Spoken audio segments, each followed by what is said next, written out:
Only on Fox. Methodist Hospital employees suing the hospital, claiming the hospital is deducting 30 minutes from their paychecks from time they worked, even when they aren't getting uninterrupted breaks. Joining us this morning, employment attorney Judith Sadler with the Holmes, Diggs and Eames law firm. Good morning to you. Good morning. We brought in the learned opinion here, so thanks for coming in. Sure.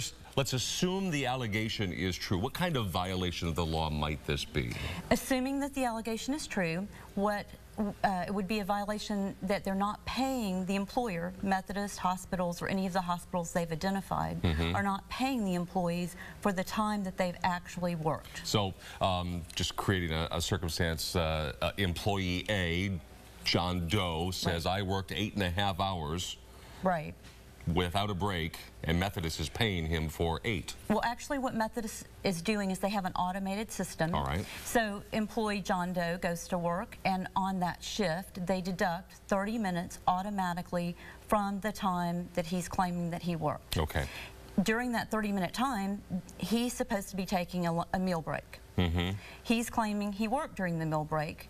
And John Doe's saying, I'm still toiling away at my job. Right, and he's saying, you are not paying me for the 30 minutes that you've deducted from my pay. So how do the two sides conceivably reconcile this argument? It's going to be interesting because legally, the Fair Labor Standards Act, which is the law that governs your wages, requires employers to pay for all hours worked. All right. So it'll be a fact issue as to whether or not these individuals actually worked during that 30-minute break. If they did not work and the time is automatically deducted and they were relieved of their duties, then it's fine. Methodist has not violated the law.